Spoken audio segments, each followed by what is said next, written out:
Alright, my camcorder ran out of battery right at the end of the previous lesson, so I'm going to finish up what we were doing on lesson 1 there, and then we'll do lesson 2. But to finish up here with rhythm, and we're not going to insist on perfect rhythm yet, okay? We're trying to learn how to read the spots on the page. We'll be aware of rhythm, we'll try to do it when we can, but we're not going to insist on perfection on the rhythm, because sometimes we have to pause just to figure out what the next note is, so we're not going to penalize ourselves just because, the rhythm, because we need to figure out a note. But let's take a minute to look at rhythm. As you know, a measure, we talked about a measure before in the last lesson. We're going to have 4 counts in this measure, and remember the time signature said 4, 4 at the top. If I scroll to the top of this piece, you would see the 4, 4. The top number tells us we're going to have 4 counts in each measure. We're going to count to 4. 1, 2, 3, 4. And we could do it for each measure. We could count to 4. So 4 counts in each measure. But we need to know how many counts to give each note. Whenever you have a black note like this, it's called a quarter note. Okay, there are 4 quarter notes here. Black note with a stem on it. It gets 1 count. And that's how we count to 4. 1, 2, 3, 4. And we want that rhythm, that tempo to be steady, like the ticking of a clock. And we can slow our clock down so it ticks really slow to give us time to get to the next note. But 1, 2, 3, 4. And that's the speed at which we play these quarter notes. Okay, that's a quarter note. Now let's take a look at a white note here. This is a white note called a half note. It also has a stem on it. That's called a half note. It gets 2 counts. It gets 2 numbers. Okay, it's bigger. It lasts longer. So if I count this measure right here, I count 1 on that quarter note, count 2 goes to that quarter note, and then count 3 and count 4 will be for my half note, because remember, a half note gets 2 numbers, 2 counts. So it's bigger. It gets 2 numbers. So I would go 1, 2, 3, 4. See how I held that 1 note for count 3 and count 4? Made it last longer. That's a half note. One more kind of note to talk about at this moment, and that'll be the whole note over here. It's a goose egg. It's a white note, but no stem on it. Guess how many counts it's going to get all by itself? 4. 1, 2, 3, 4. So the whole measure belongs to that whole note. 1, 2, 3, 4. Okay? So quarter note 1 count, half note 2 counts, whole note 4 counts. Now, I would like to play through this whole thing for you now. I didn't do it before because I didn't want you to memorize it, what it sounds like, and play by memory. Okay? I want you to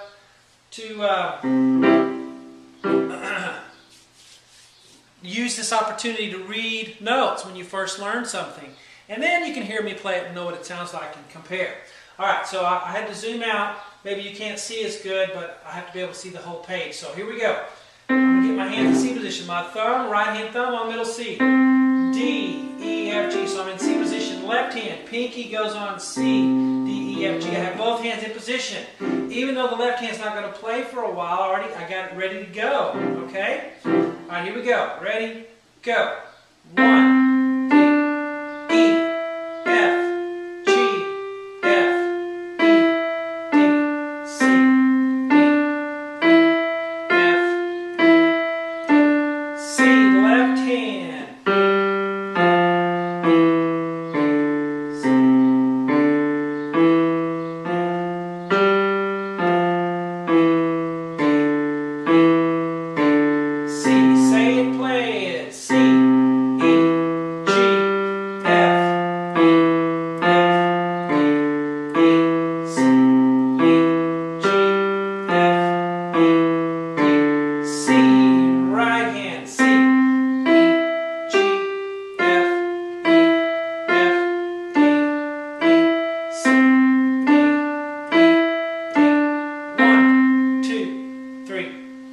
So see, I tried to do the rhythm when I could, but if you have to pause to find the next note. Of course, the rhythm is going to be thrown off a bit, but I want you to emphasize your note reading, not rhythm. Okay, we'll talk about rhythm. Be aware of it. Do it when you can. But as soon as you can play it something like that, close to that, even if you're slower, that's okay. As soon as you can get through it, what you're going to do, you should have already, the sheet that had repertoire, new pieces, and flashcards, you should have written lesson 1, because that's what this is. See? Lesson 1, C position, say it, play it. You should have written that under new pieces. Now, as soon as you get it down, you may get it down today. You may get it down 2 days from now, or 3 days, or whatever, how long it takes you. Mark it off, and then write it in the repertoire section. Now it becomes a piece that we're just going to play through and not really practice hard. Okay, we're just going to play through it. All right. So, assuming you've done that, and also done your flashcards. Did you get your flashcards out today? Did you get the right hand flashcards out? The C, D, E, F, G on the right hand. Set them up, and then play through them. Say them and play them, and then shuffle them up and do them again. Remember, you only want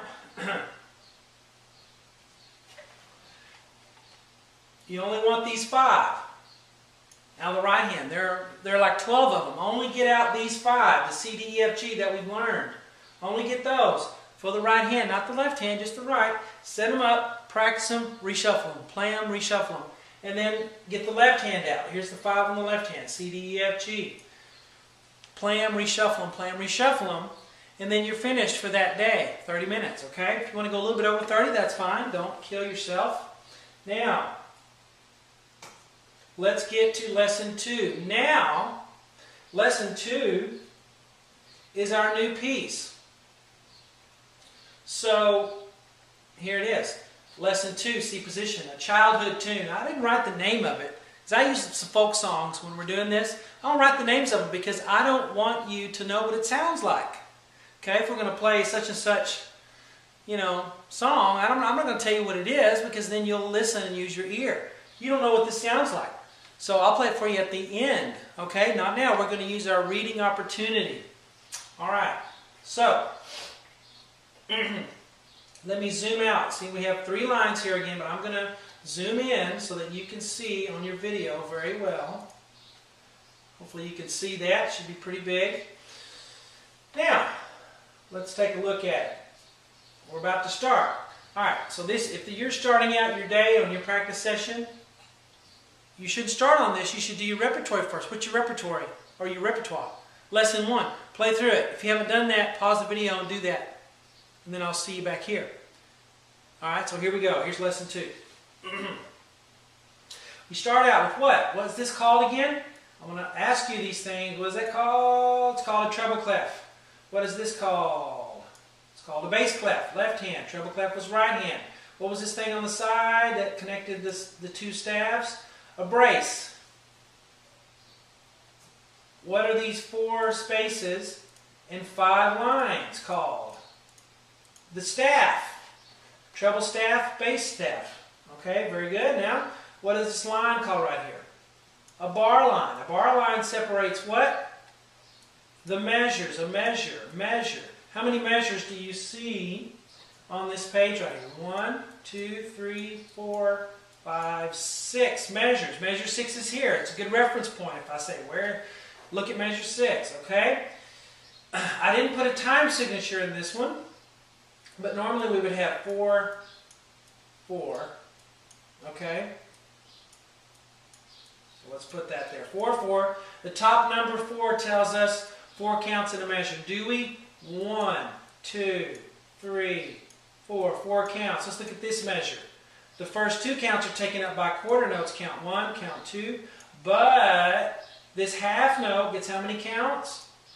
2. So that 1 half note gets count 3 and count 4. 1, 2, 3, 4. Okay? Now the first thing I want you to do, as we start this, we can see it's right hand. Get in C position. Okay? Get your hand in C position. Look at that first note. Tell me what it is.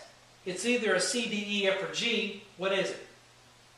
It's an E because it has that line going through it. So you can write it in or not write it in.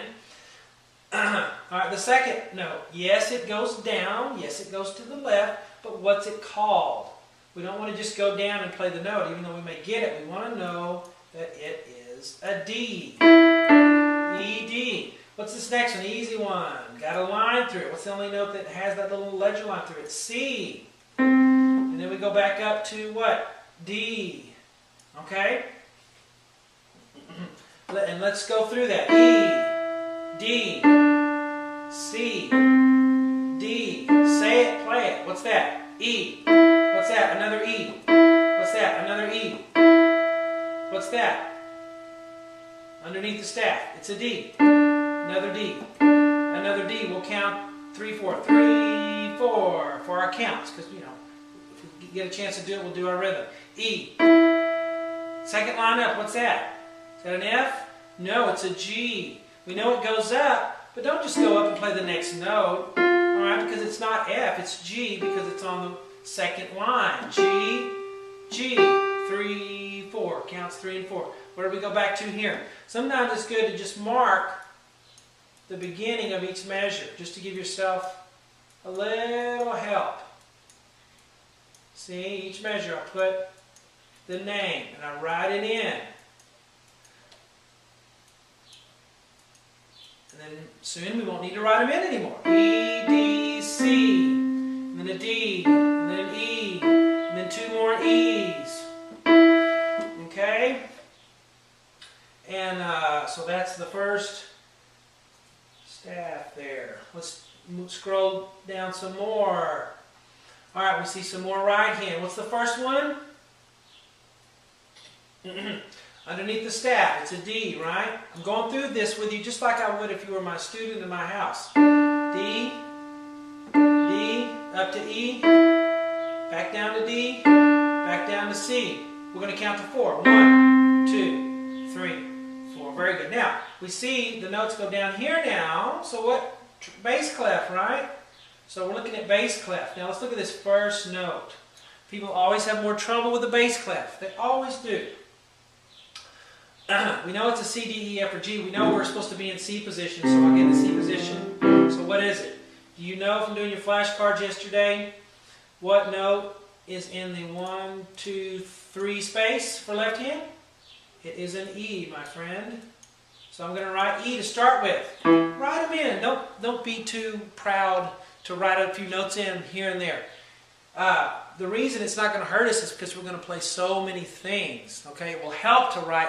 We're not going to stay on the same piece. If you had all the notes written on the same piece we do every day, yeah, that would hurt. But we're going to be moving on. So write it in. E. We go down. We can see that we go down, and we know that notes that go down on the piano go to the left. We can see it goes down 1 note, but that's not good enough. What's the name of the note? D. It's on the line. Next note. Second space. That makes it a C. Okay, now we go back to this one. We just did this one. What was it? D.